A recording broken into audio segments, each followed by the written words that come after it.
Welcome back to My Block Jazz. I am Denero Scurry, and I'm back with another pitiful, sorry, loser Monday. Jacksonville Jaguars fell to the LA Chargers 29-39. Fresh out the gate, we look bad.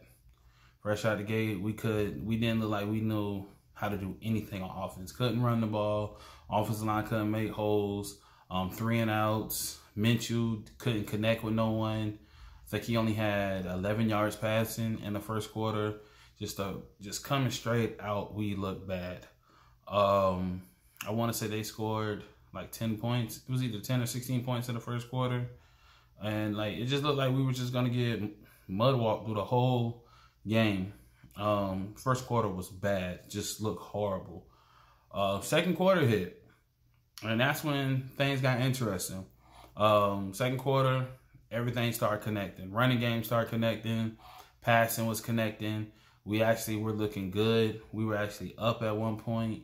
In this game, second and third quarter, we was up. I think we ended up getting up in the third quarter, but at one point we scored 21 points unanswered.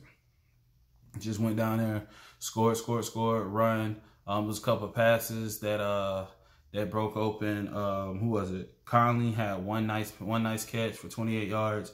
It was a touchdown. Sadly, that was his only catch of the game. James Robinson, he had a couple touchdowns, one receiving, one rushing. He had over 100 yards rushing. So in the second and third quarter, it seemed like we was connecting. It seemed like something clicked, something finally clicked. I don't know what it was. I don't know what it was about, but it was exciting. It was really exciting. Looked like Jay Gruden, like things he was calling was, you know what I'm saying, everything was starting to work. We was gelling. Everything was mixing up good. And the fourth quarter hit and everything looked bad again. I mean, we looked like the old Jaguars when the fourth quarter hit. I don't know what happened. I have no idea what happened. D.D. Westbrook, he was active this game. And they had him doing kick return and stuff. And he ended up fumbling the ball. Like, popped the ball up straight in the air and fumbled it. And then they scored. And I think that's where everything went downhill in the fourth quarter. Everything went downhill after D.D. fumbled. And we looked like the same old Jaguars. Defense still couldn't stop nothing. Granted, we didn't give up 100 yards rushing, but we gave up 66 yards rushing to Herbert. So he's their quarterback, and we gave Herbert his first win. He was 27 of 43 for 347 and 3 touchdowns. Keelan Allen, he ended up getting off. And we just look like the regular Jaguars. Their tight end, I can't remember his name, Henry, something like that. He caught a pass. We know Jacksonville historically don't ever cover tight ends for whatever reason. Defensively, we can never guard the tight end, and he got off. We went from bad to good to what we really thought they were, or who we really known the Jaguars to be, and we went right back bad again. It was bad, man. It was bad. It was an exciting game, but it was bad because it gave us hope. Like, honestly, being a fan, it gave us hope to where you're looking at the game like, can we actually pull this off? Is this, you know what I'm saying, like, did they finally find their stride? Did they finally figure this out? And then Minshew went right back to being Minshew, holding the ball too long. I don't think he threw an interception this game. I don't believe he threw an interception this game. But and he just went right back to it. And again, I've been saying this for the last couple of videos. Minshew's not the guy, man. They're giving him all the opportunities to prove to us that he's the guy. They're giving him all the opportunities to make and break his own future, and he's showing and proving that he's not the guy. One thing that I've keep noticing, and I'm on Twitter, we're starting to see other people notice how long he holds the ball. He holds the ball so long to where the offensive line, of course, is not going to be able to block for 15 seconds for you to just sit there and look and look and look. Offensive line, yes, they played bad. Yes, it was times where there was only 3 down linemen and they still were able to get pressure and get sacks. But at the times when the offensive line was playing well or holding the blocks well enough, Minshew still held the ball too long. It was a couple plays to where he held the ball running, just running around, and ended up taking a sack. Or no, he didn't hold the ball running around. He held the ball. It was the tight end was blocking. Then he flanked out to the flats. And Minshew he looked at him and ran and just held the ball. And he took a sack. And it was like, why did you take the sack? You could have threw it to the tight end. Or if you didn't feel like he was going to catch it, it could have been intercepted. Throw it at his feet. But don't take a sack. Like he just held on to the ball and took a sack. That was one miscue that I noticed. And then another, we had crossing patterns. We had crossing routes. The old Blake Bortles crossing routes. He had, I can't remember who it was, crossing right in front of his face. And he just held the ball. He just looked at him and held the ball, and he took a sack on that one. Minshew holds the ball way too long. I don't know what he's looking at. And granted, offensive line, a lot of times they're not blocking perfect. In his games where they blocked somewhat good, and game like yesterday, they didn't block well. But when they do, when the offensive line does block well, bro, you have to make those plays. You can't take a sack and then sit there and just blame the offensive line when you could have just thrown the ball. I'd rather you throw the ball away 3 times. 3 times and we just plant on 4th down than for you to take sacks and then go sit there and complain about the offensive line not blocking.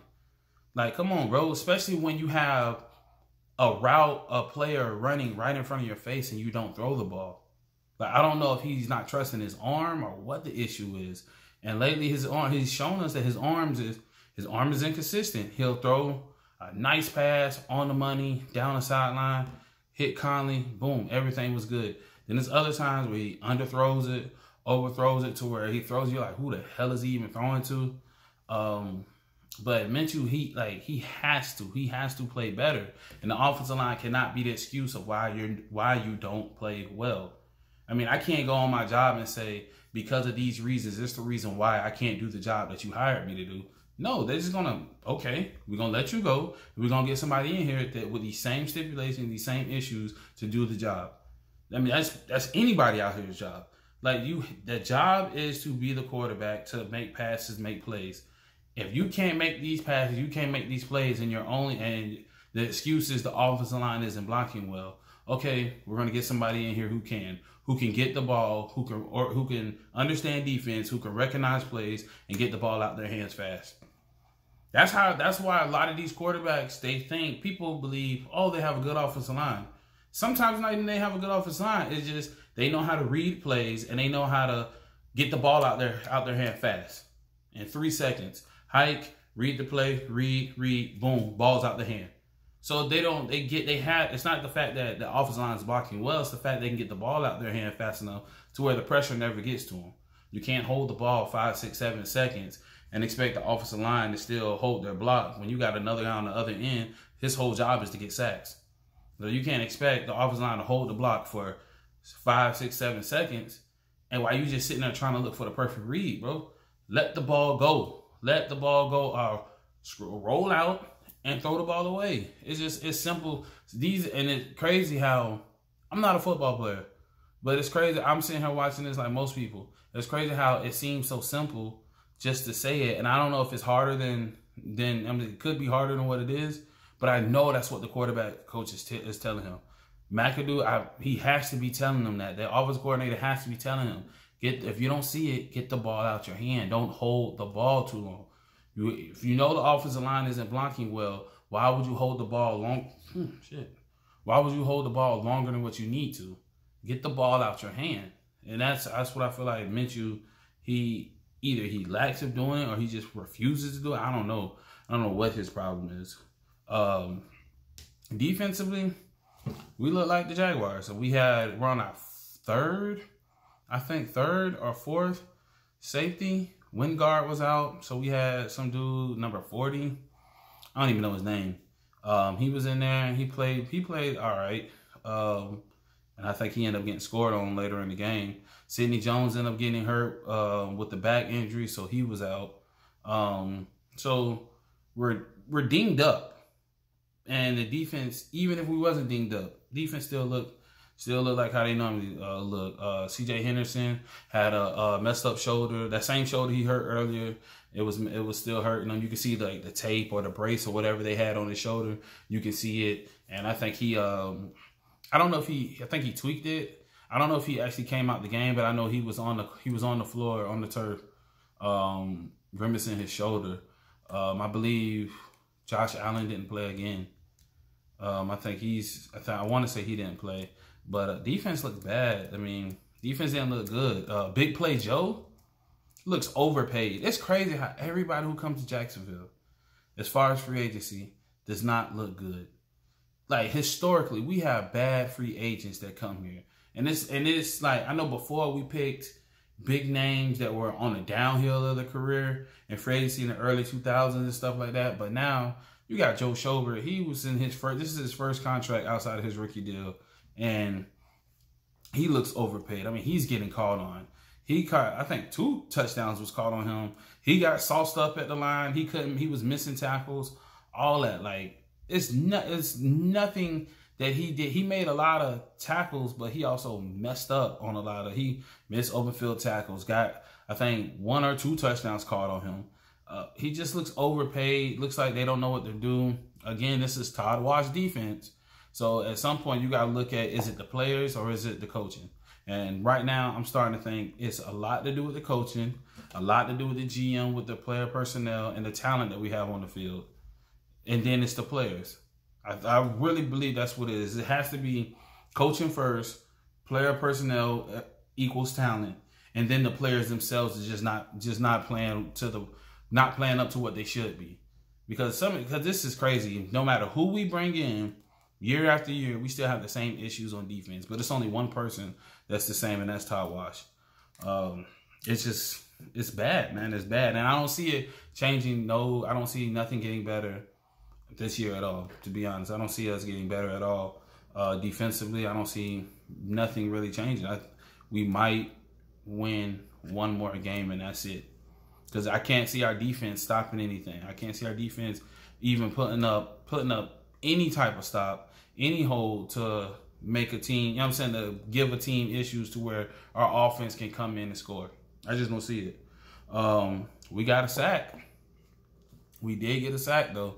I'm not even gonna lie, I'm shocked. It was a half sack during the game. I thought Taven Bryant got him by himself, but on the stat sheet they got us a half with Taven Bryant and Dwan Smoot.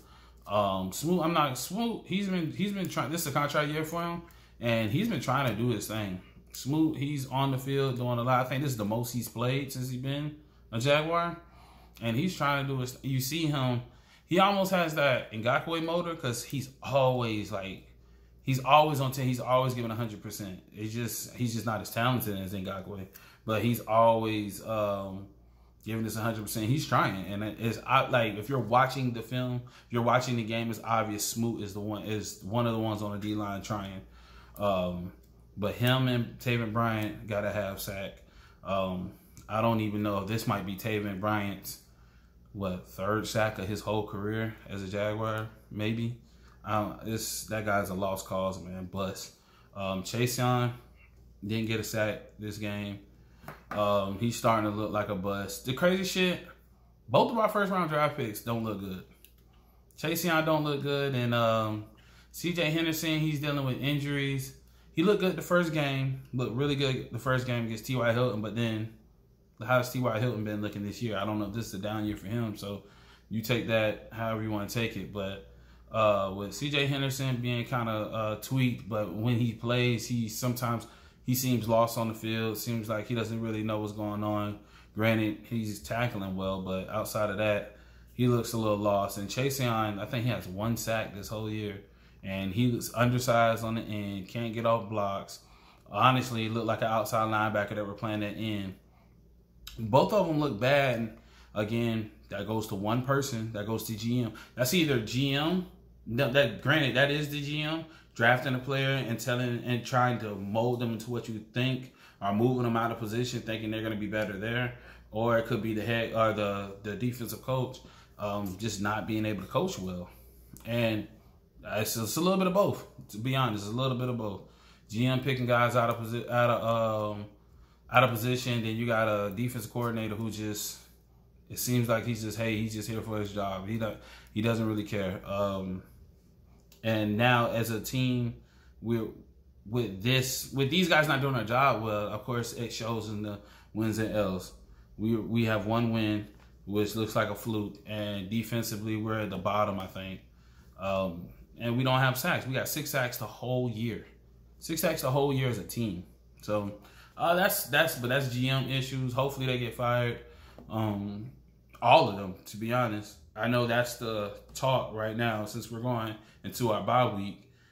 Is Marrone, the coaching staff, or is Marrone going to get fired? That was the talk after this game. Is Marrone going to get fired? That was the talk before the game. That was the talk after the game. Is Shad Khan going to finally let Marrone go of his duties? Let him and Todd Walsh, let just Marrone go. Let somebody go of their duties during this bye week. And it's Monday, and ain't nothing happened yet. So if nothing happened yet, on a Monday, on the first day, going to see your bye, nothing's going to happen. And I've been saying this all year. I don't believe Marrone's going to get fired. I don't believe Caldwell's going to get fired. I believe this is the perfect year for them to blow it up. I believe it's the perfect year for them to do whatever the play is that Caldwell has. I think Caldwell sold Khan on, I fucked it up multiple times, let me fix it. And he showed him by getting all these draft picks that he's in the process of fixing it. This is the first year where he kind of failed on the first-round draft pick, to be honest, since he's been here. But it might not. He's been here, I think, 8-9 years, so he could have been he could have drafted Luke Jokel. I'm not sure, but and he drafted Taven. So, but this is but I honestly don't believe neither one of them getting fired. I don't see it at all. I don't see neither one of them getting fired. I see them making it to the end of the year and maybe even being here next year. I wish something would happen. Somebody would get fired. Someone told me when we hired Jay Gruden that the plan is he believed that we're going to fire Marrone during the season, and then Jay Gruden's going to slide and be the head coach, and then we're going to start. That's how we're going to get Marrone out of here, and that's why Jay Gruden was hired. I don't know about that because, like I said, I don't think Marrone is going to get fired. Even in his post game little virtual thing interview, his tone when they asked him does he expect to be here after this game, he was monotone, and he was basically saying like, well, if you lose as many games back to back, you should expect something like that, he said. And it was just, to me, he seemed like he was just saying, like he wasn't really taking this serious, like he was just saying anything, and it seemed like he was almost like he was over it, but he didn't want to say I'm over it. So he's like, hey, you lose this many games back to back, you should be expecting something. And that's kind of how he left it. Something needs to happen, or this is what it is. Shad Khan only cares about one thing, Lot J, expanding his brand, expanding his businesses, and the Jaguars just an afterthought or just a notch on his resume to show other investors, other business people, hey, I'm an owner of an NFL franchise, and you should do business with me because I have bumpers, I have an NFL franchise, I have a wrestling company, and I also have a soccer team in London, and I have a big-ass yacht. So I think it's just another notch on his resume, and I think he honestly don't care about wins and losses. He should be hitting his 100 loss pretty soon since he's been the owner of the team. So I don't think he cares, me personally. So I still don't see this whole bye week. I don't see nobody getting fired. Point blank. Period. D.D. Westbrook, he hurt him. He got hurt during kick return.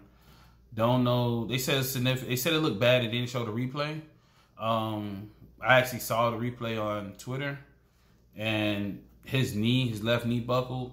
So more than likely he's out for the season, which really doesn't affect our team because he's been inactive. But yeah, that's really that. There's no bright sides really to the game. I mean, we had that little bit of excitement, but it is what it is. These are the Jaguars. Let me know how you guys feel. Hit me up on Twitter, that boy Scurry, ThatBoyScurry. Hit me up in the comments. Let me know what got twisted tongue. Hit me up in the comments. Let me know what you guys think. Also, subscribe, like the video.